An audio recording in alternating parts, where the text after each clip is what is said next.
Thank U दी।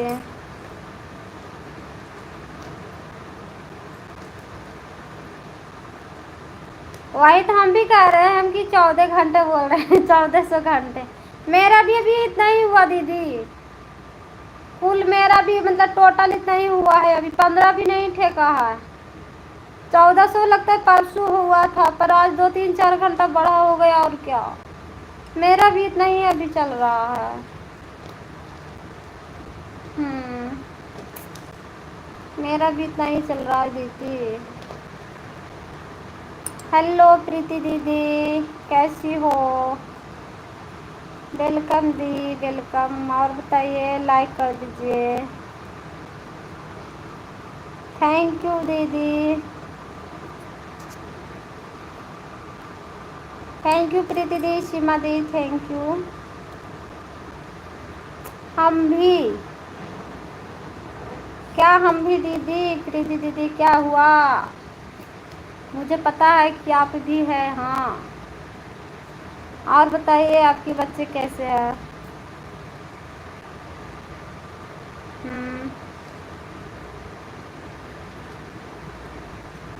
आप हमारी live में नहीं आती हो दीदी। कल कल आए थे ना आप?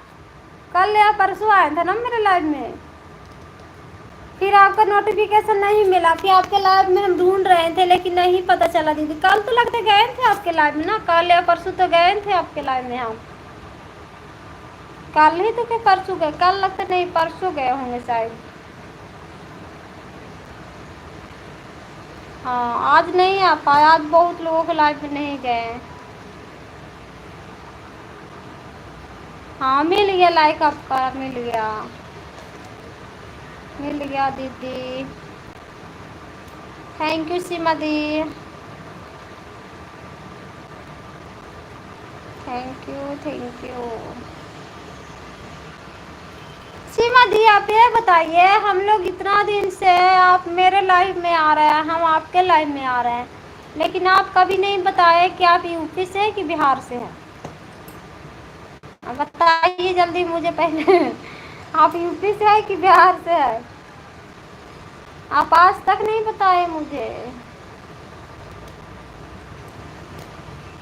ना दी। जय माता दी, सुपर सुपर, जय माता दी, थैंक यू। रात में आपका लाइव चलता होगा ना प्रीति दीदी? रात में चलाते हैं कि नहीं बता दीजिए, रात में ही आके हम सपोर्ट कर देंगे। ऐसा नहीं है, किसी के लाइव में हम दिन में नहीं जा पाते हैं ना, तो रात में हम आके सपोर्ट कर देते हैं दीदी। तो बता दीजिए रात वाला टाइम, अगर रात में आते हैं तो, नहीं तो फिर कल हम आपको दे देंगे टाइम। और क्या।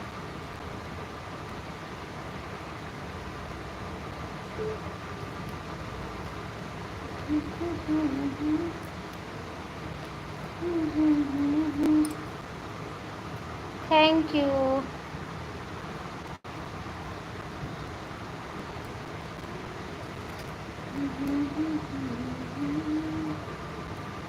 थैंक यू सीमा दी, थैंक यू।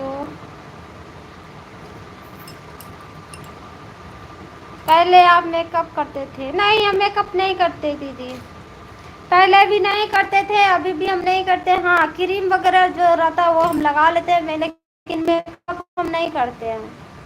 मेकअप हम कभी नहीं करते दीदी।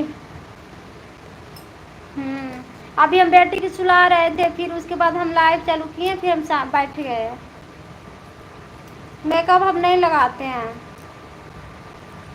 क्रीम लगा लेते हैं, बस एक ही क्रीम हम सब दिन यूज़ करते हैं, बाकी इसके सिवा कुछ नहीं। मेकअप सेकअप कुछ नहीं करते हैं हम। अभी आप मेकअप नहीं करते हो? मेकअप नहीं करते ही नहीं दीदी, पहले भी हम नहीं करते थे, अभी भी हम नहीं करते हैं। ये कहिए कि हाँ, मतलब कहिए कि पहले मतलब अच्छा से करके बैठते थे, अभी ऐसे ही बढ़ जाते हैं। हाँ, टाइम मिलता है तो सही सलामत अच्छे से बैठते हैं, ऐसा बात नहीं है।